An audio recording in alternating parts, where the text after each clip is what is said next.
गण गण गणात बोते, गण गण गणात बोते. नमस्कार, प्रगती रीड्स या चॅनलमध्ये तुमचं स्वागत आहे. आज आपण श्री गजानन विजय ग्रंथ यातील अध्याय 4चा सविस्तर मराठी अर्थ ऐकणार आहोत. या आधीच्या अध्यायाची सविस्तर मराठी अर्थसहित व्हिडिओ आपल्या चॅनलवर टाकलेले आहेत, तरी नक्की चॅनलला व्हिजिट द्या आणि प्लेलिस्टमध्ये पाहून घ्या. तसेच इतर ग्रंथाचेही दत्तविजय, गुरुचरित्र, भगवद्गीता, ज्ञानेश्वरी अशा सर्व ग्रंथाचेही पारायण अर्थासहित व्हिडिओ आपण टाकलेले आहेत, तरी नक्कीच आपल्या चॅनलला व्हिजिट द्या आणि प्लेलिस्टमध्ये जाऊन ऐका. नक्कीच तुमच्या ज्ञानात वाढ होईल.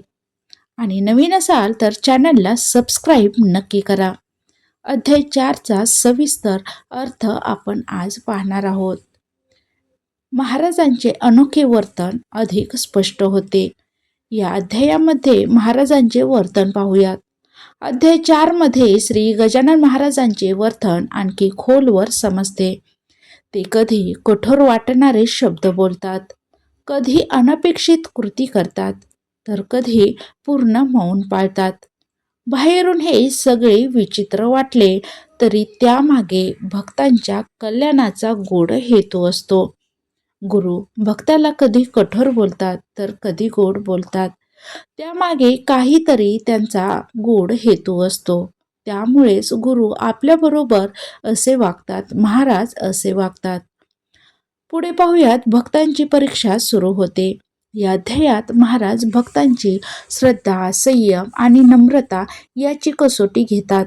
जो भक्त निस्वार्थ आहे, जो अपमान सहन करतो, जो विश्वास सोडत नाही, त्याच्यावर महाराज कृपा करतात.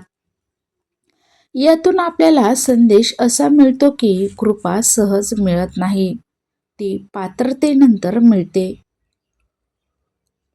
पुढे पाहूयात. लोकांचा संशय आणि त्याचे परिणाम. लोक संशय घेतात महाराजांबद्दल आणि त्याचे परिणाम काय होतात ते पाहूयात.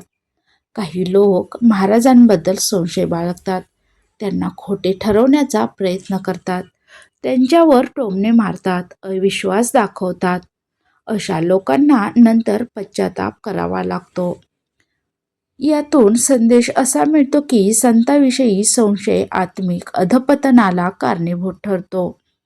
संतांविषयी संशय घेऊ नये. पुढे पाहूयात. महाराजांची करुणा, माया आणि क्षमाशीलता. अपमान, उपेक्षा, निंदा यानंतरही महाराज कोणावरही राग धरत नाहीत. जे शरण येतात त्यांना ते प्रेमाने स्वीकारतात. हीच खरी संतांची महानता आहे. भक्त जेव्हा चुकतो तेथे भक्तांना माफही करणं, क्षमा मागितल्यावर माफही करणं ही संतांची महानता आहे. पुढे पाहूयात. बाह्य आचार नव्हे, अंतःकरण महत्वाचे. या अध्यायात स्पष्टपणे सांगितलं आहे की केवळ बाह्य पूजा, दिखाऊ भक्ती याला काहीच अर्थ नाही. जर अंतःकरण शुद्ध नसेल तर काही उपयोग नाही. अगोदर अंतःकरण शुद्ध ठेवा, श्रद्धा शुद्ध ठेवा आणि महाराजांवर, गुरूंवर तुमचा विश्वास ठेवा.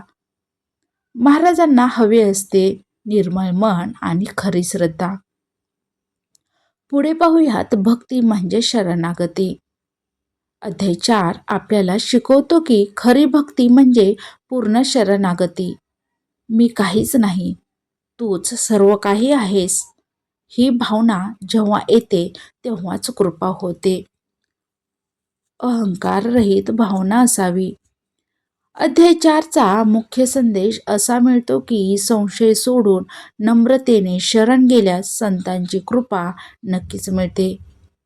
अशा प्रकारे श्री गजानन विजय ग्रंथाचा 4था अध्याय आपल्याला खरी भक्ती आणि शरणागतीची महत्त्व शिकवतो. गणगण गणात बोते.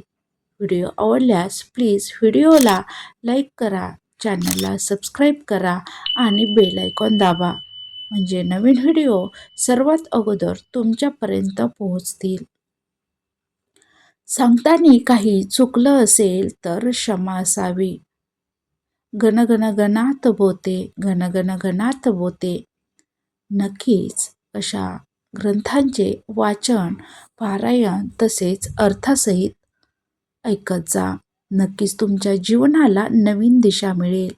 तुम्ही स्ट्रेसमध्ये असाल, संकटात असाल, अडचणीत असाल, तर यातून खरंच तुम्हाला खरोखर शक्ती मिळेल, ताकद मिळेल. धन्यवाद.